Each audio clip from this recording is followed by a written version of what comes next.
I told Robert to get several songs ready because I actually didn't have anything to preach this morning. I prayed through the week, but maybe God's a change for that. There's a song that came to my mind. If I can find it here, I believe it's page 335. He set me free. You know, I got to thinking about that this is our first service for 2015. And you know, I've been thinking for the last week or so how God is going to do great things in the year of 2015. You know, 2014, God gave us this building 4 months ago, back in October, we had our first service. And God has richly blessed our church. He has blessed us financially. The church may not be rich, but the church is paying for their own bills now. God has blessed us with a congregation that is just, I think, the top of the line. We have got great people in this church, but I got to thinking about how God is going to do even more for us in the year of 2015. And then I got to thinking about how this song, He Set Me Free. You know something? If you're here today and you've been wrapped up in bondage, you've got things in your life that you can't get free of, this could be your year. Do you know that this morning? This could be your year of deliverance. This could be your year of joy. This could be your year of peace. But I'm here today to tell you that if you want God's help, you've got to ask Him for it. Do you know that?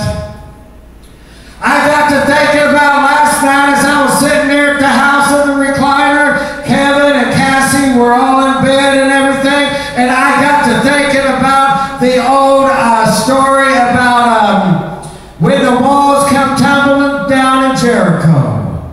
You know, I got to looking at them verses, and in Joshua chapter 6, I believe it was 15 through 21 when I was reading, it talked about that God told Joshua to get the people together, that the walls of Jericho will come down. And God told them that they need to blow their trumpets, that God told them that they need to walk around those walls 7 times. And then after 5 or 6 times, people were starting to wonder, well, the walls ain't going to fall down. But you know something? Joshua obeyed God, and Joshua told the people to go another time for the 7th time. And so Joshua went and got the people and told them to get their horns, to start screaming, to start walking around. And you know what happened?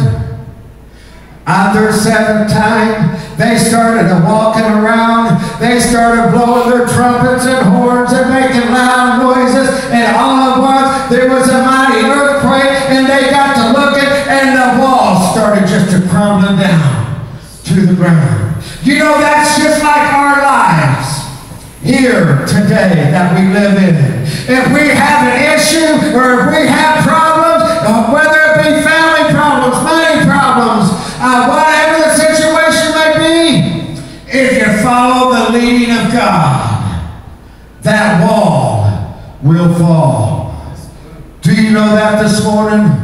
Why I'm going this direction? It must be for somebody here. But I'm here today to tell you, for 2015, we cannot give up. We cannot throw in the towel, because your blessing is coming if you allow it to come. Now, you know, it ain't going to do you no good if you accept the blessing and then a few days down the road, kick it to the side. You got to continue walking in that blessing that God gives you, because you know something? Once when you ask God and He attempts to give it to you, and if you don't accept it, you may not get it back. Are you hearing me this morning? I'm here today to tell you, if you've got sickness in your body, 2015 can be the year of your deliverance. But you know something? We have got to have God fully in our hearts and in our minds and our souls. I cannot just go up to someone and say, you're healed.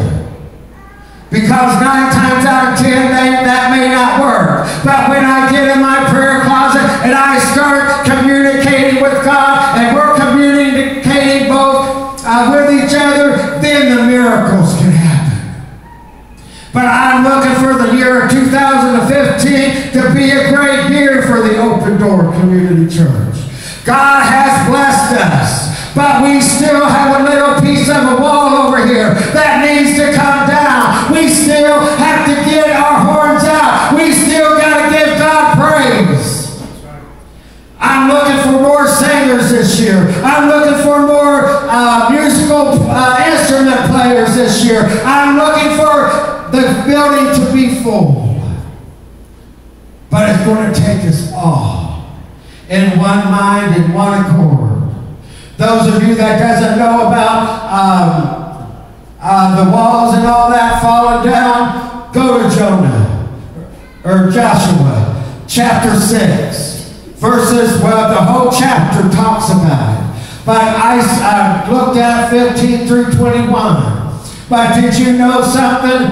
When they all came in one mind and one accord, that is when the earth started shaking. That's when the wall started crumbling. Why? Because they all came in one mind and one accord. And Kevin, that's what we have to do here. And even in your family life, you may have your ups and downs, but if you all would come into one mind and one accord, there ain't no problem that can't be solved through Jesus Christ. But let me tell you here, if you don't have Jesus in your hearts, if you don't have Jesus in your lives, if you don't want Jesus' help on anything, if you don't believe in Jesus Christ, your life will continue to be miserable. But I can tell you one day, when I got saved, and when Jesus washed my sins underneath his blood, I became a happier person. You may think going to the bars and getting drunk and doing your pot and doing your drugs and all this stuff is going to make you happy. That may temporarily take your problems away for a night. But when you sober up, them problems are still there. And sometimes the problems may be worse after your one night. But I'm here today to tell you that we need Jesus walking beside us every day. Especially in this year. I know you've heard me say that the time is short, for Jesus is coming. And you might have thought that all your life. But let me tell you, 2015 is just a year closer to that day. We as the body of Christ, we as the Open Door Community Church, we need to come together. We need to fill these pews. We need to get singers in here. We need an assistant pastor. A lot of things that we need. And we know God is going to supply as long as we come together and do his will. He isn't going to send people into a divided home. Do you know that? What I mean by divided home, one group over here, one group over there, they want to do something, they want to do something, and everything all been different. He wants us to work together.